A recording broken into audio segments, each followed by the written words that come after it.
Hello everyone, my name is Brendan Snyder. Thank you so much for joining me and welcome to another episode of New Music Finds. So this is where I like to collect together all the different albums that I've purchased over the past week and present it to you. And of course I get it from different places like my local record store, but also online retail like Amazon, eBay, and more. For this past week here, I've got 17 CDs and one box set to go through with you. I've got quite the haul. Stick around for it. But before we get into it, if you're new to my channel and you haven't already hit the subscribe button, please click the button. Also leave a comment, hit like. All those things help support my channel. I would greatly appreciate it. And of course, as an added bonus, by subscribing, you'll be able to stay up to date on all that's going on in the world of music, just like this, with New Music Finds and all that we got to dive in here with the 17 CDs and one box set. We're going to start off, as we always do, with brand new releases. We're going to get back into that. I've done a couple different format styles in the last couple weeks, just doing it in order of purchase and things, but we're going to get back to doing new releases first for this one here. And not that much came out that I was interested in. There's plenty of brand new stuff. As you guys have seen from my What's New at the Record Store videos, I'm trying to cover all of the new releases that come out for that week, at least the stuff in the rock, metal, and alternative world, regardless of my interest in it, to better inform you all about it. I may not know anything about it, but I will show you what's coming out. I'll try to get Anthony to weigh in on it, stuff like that. Things that I was interested in. Incidentally, one thing that Anthony did not get into a store because it was back ordered was the brand new Hoodoo Gurus Chariots of the Gods. This one here is pretty cool. If you're one of my newly subscribed members or membership, bought the membership on my channel, still don't quite know how to throw that out there. It's a new thing I just started. Yes, you can become a member on the channel. If you're on, I think you have to do it from a computer, but you can click the join button in the upper right hand corner on the home page and you'll see the different tiers and whatnot. But there are member only videos. So I did a thing that I'm starting called 1 minute reviews, down and dirty reviews of this stuff right as I've listened to it. You can get that first impression of it, kind of a thing. And maybe we'll get into longer ones and stuff like that, but that's just one of the many different types of new content that's going to be appearing on there. We're going to get off the sell point here on that and get back onto the stuff you want to hear about, which is the brand new album, and it is really good in my opinion. And it has been, I think, over a decade since their last album. So glad that they're doing this. We've got the same guys coming back for this here, so that's really great. And if you're a fan of any of the later era Hoodoo Gurus, you are going to enjoy this. I think there's a lot of good standout material on this. I'm going to tell you what my favorite song was, which is track number 5, Was I Supposed to Care? That one's a really good one. Check that one out. But just look at the art too. This is really cool here. I like these, Incan temple. I don't know if that's the right era, but definitely that appearance to me at least. But then we got the UFOs, and of course, if you follow any of that stuff, a lot of people say these things were built to worship the gods, were the gods, aliens, etc. I think that's also why this is called Chariot of the Gods and so forth. And it's just a fun little play on it, whether you believe in it or not. But I think it makes for a very cool album cover, and I like that. And of course, there's ties to their past albums and names and artwork and so forth that picks up on. So that's also kind of cool. All right, the one that was a really big one for everyone coming out was the brand new Blondie box set. This thing here, absolutely loving it, called Against the Odds, 1974 to 1982, covering their first 8 years, their first 6 albums. They did later reform. It doesn't cover that era of it. Kind of not sure why, except I know their most classic era, but maybe it's also a label thing. But this is really good. So I bought the 3 CD edition of this that has the 52 rare, unreleased, alternate takes, that kind of stuff, all on this. So I didn't have to buy the 8 CD edition or the 10 vinyl edition or any of that to get just the bonus tracks that I wanted. I get them all right here on this. And since I didn't get to show this in the unboxing that we did from Sound Exchange, Anthony's store, because I didn't want to open up his other product, the one that we went through, that Super Deluxe, he had bought, so we were able to take the shrink wrap and everything off of it. But you saw this little thing comes off of it, which is pretty cool. And it does have the hardcover book on it. It's just much smaller than the others. And then the 3 CDs are in here. So they're not in individual sleeves. They're in those. But you still get the book with all the content. Probably not as many photos as the other. I don't know. I have not done a comparison on it. But there's a lot of great stuff in this. And I have to say, I like the way that they either the way they've selected the tracks or organized the tracks or however they did it, they did a really good job on it here because it flows very well. The second disc in here is my favorite one of all the stuff that I've listened to within it, but it does cover all that stuff, so it's pretty cool. Now, one little thing that just was kind of like the knife in the heart. Let's see if I can get it in there. Can you see the cut on the bottom? I got home, opened this up, peeled it off, and there's a little razor cut in this from some idiot, who was checking this in at the, I got mine from Amazon, warehouse, and they cut it. Really, really disheartening when you spend good money and that happens there. I know you guys will feel my pain from that. All right, then of course, as I said, bunches of stuff from my local record store, and a couple guys have been complaining that I'm going to the same record store over and over. Well, when you find such a great record store, that's what happens. And I'm loving it. And as long as there's good content, I'm going to keep going there. So I will make videos of other record stores and things I go to. But hey, I just discovered what is, in my opinion, one of the greatest record stores I've ever been to. And I'm going to keep going there. So be it. And so I got, in a particular visit, I got 5, which was, I guess, earlier in the week. Got a bunch of Frank Marino and Mahogany Rush. So this one here, Eye of the Storm, later era, 2001. I don't think he's made an album since 2001. So it's now been 21 years since the last Frank Marino studio album. From the Hip. This one here was originally released in 1993. This is a 2005 reissue. And Full Circle, which originally came out in 1986.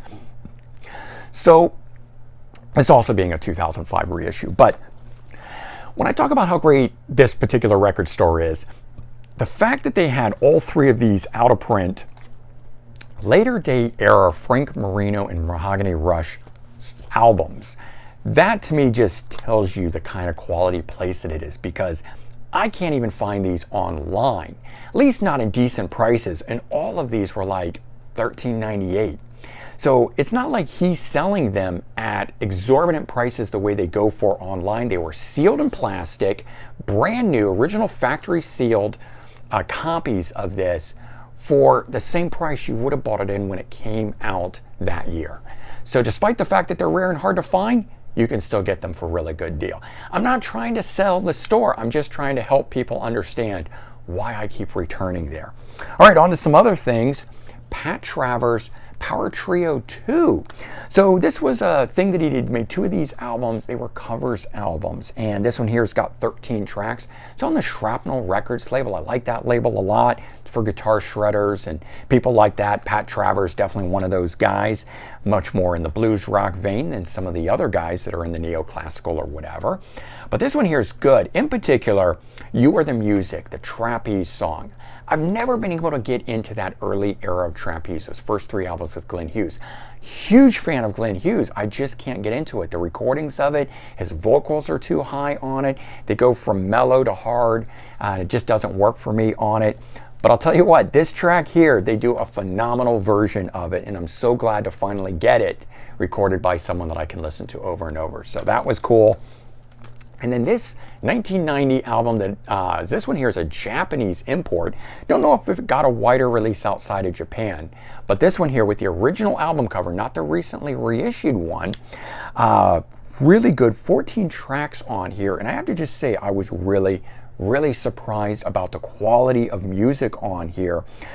This one here, I'm trying to find the song real quick. Number 10, All or Nothing. If you want to understand what I'm talking about the quality, listen to that and tell me how it is that that song was never a hit.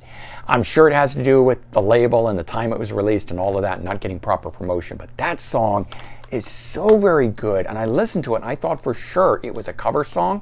It's not a cover song. So again, this album didn't have a hit off of it, we'll never know, but some really good stuff lurking in the winds if you just know where to find it.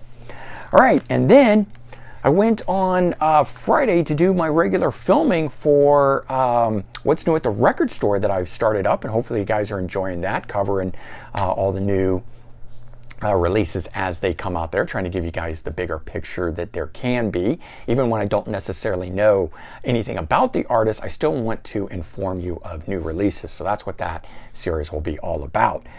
I wasn't planning on buying anything, and then lo and behold, I just kept finding some good stuff. So of course I had to walk out with it.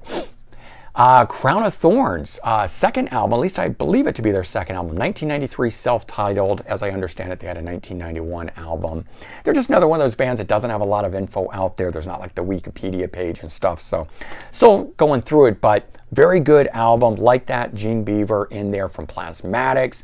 Also worked with Little Steven, worked with Kiss, co-writes, things of that nature. He's played with a lot of different groups, so it's great to have his own project there. Found a second Stu Hamm album, this one called Kings of Sleep. And I'm not as big a fan as the first Stu Hamm album, although I know he's an amazing bass player, but this one here is much more in line with what it is that I love about instrumental music. And we've got some really great guitar playing on this, and then you just got the bass up front, and he's a shredder on the bass, the way we got guitar players that do that. So that's been a lot of fun for me. Found this one here, John Waite, Rover's Return. I've got these 2-for albums with his stuff on it. I'm really glad to get a standalone disc here. Now again, something that I'll throw out there as far as what's on my memberships only videos part of the channel. I did a comparison of the song Encircled on here with Alice Cooper's Poison, questioning whether or not Alice Cooper ripped off John Waite. If you know the answer to that, don't give it away, but obviously I go into that and explain the whole situation, but those two songs sound very similar, and so I talk a lot about that, and that's just another type of video that is members only video. So I'm trying to do a lot of unique things and content on there that you aren't seeing here. I'm not going to change anything here, but there is going to be stuff worthwhile over there. So great album that turned into an idea that caused a video, so a lot of fun with that. Greg Bissonette, David Lee Roth drummer, certainly played with other people, but known for that. And he's got his brother Matt Bissonette. They're both on here. Matt Bissonette wrote all the material, but we got a lot of great guitar players. Paul Gilbert of Mr. Big, Steve Lukather of Toto, Andy Summers of The Police, Steve Vai on here, Ty Tabor of King's X. Opening track, Common Road with Steve Vai, sells it for me. I put that on, listened to it. It was so freaking good. I didn't even need to know the rest of this thing. But the whole thing, all 11 tracks on here are really good, and it's nice because we got a lot of wide-ranging artists on here doing a lot of cool things. And then we've got some cool breakdowns in this with just the drums and whatnot. And I've been finding myself enjoying drumming much more than I ever used to. When done right, it's far better than the drum solos we hear in live concerts, but I've always kind of not cared for drums for that reason, but I am finding out with listening to Cozy Powell solo albums, this one here, some of the other drum out related albums that I've got, I'm finding that I do like it when it's done right. All right, keeping on the guitar instrumental type stuff, Guitars That Rule the World. This one here turned out to be really cool too. I purchased it because I saw that Reb Beach Black Magic is on here. He later did a 2020 version of that came out on his solo album of the same year. And so I thought, hey, I'd like to get the original one. They're not too different. You can hear some subtle differences in it. But it was for everybody else that was on here. You got Richie Sambora, Yngwie Malmsteen, Paul Gilbert, Elliot Easton of the Cars, Zakk Wylde, Nuno Bettencourt, Alex Skolnick, who does a great song on here. That one jumped out at me. Richie Kotzen, Albert Collins, Dickie Betts, Reeves Gabrels from David Bowie's band, and Earl Slick, who's also played with David Bowie, but also played with Ian Hunter of Mott the Hoople.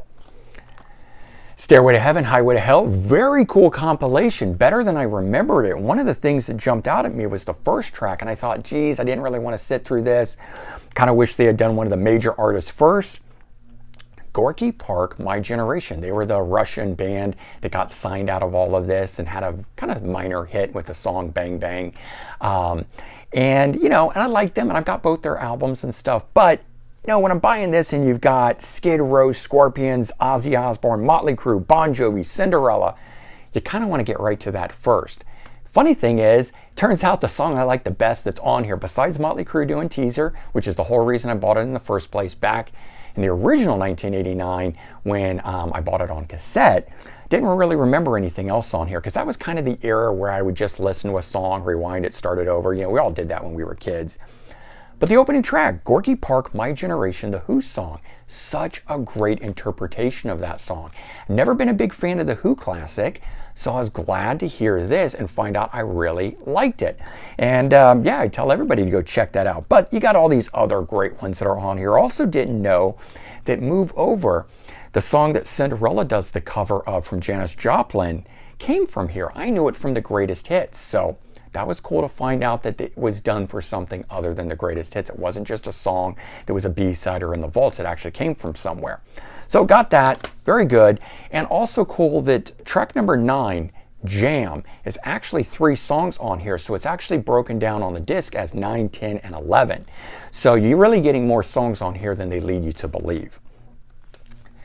Keith Emerson, Murder Rock soundtrack from, I think, a 1985 film. Yep, 1985 film. 11 tracks on here. There are 3 of them.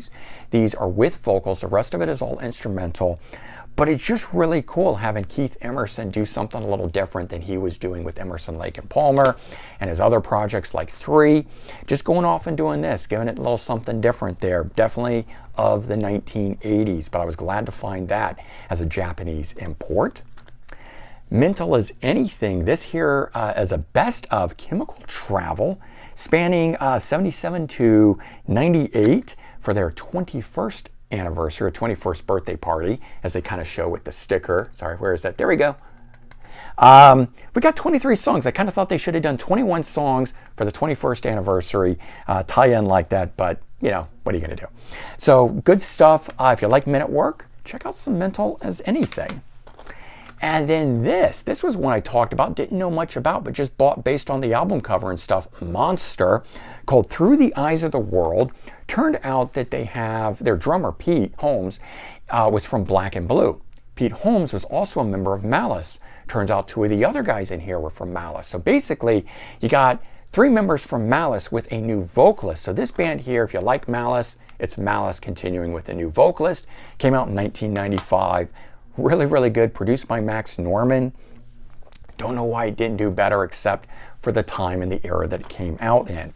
And then picked up 2 Alvin Lee albums. Just look at those album covers. I mean, they're super, super cool. A 1978 album here that's called Rocket Fuel, and then R times 5 or RX5.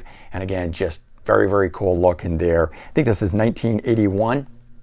And so much so that I've been enjoying these blues rock albums. I've got Detroit Diesel, or I think that's what it's called, from 86 coming. So I'm looking forward to getting that as well. But there you go. 17 CDs plus the box set from Blondie. Lots of great stuff from this past week. And yeah, hopefully you enjoyed it. Gave you some ideas. Go out and search out some other things. Let me know the things that you got that are making you excited and so forth, and leave your comments. So have a good one, everyone. Take care, and I'll talk to you soon. Bye-bye.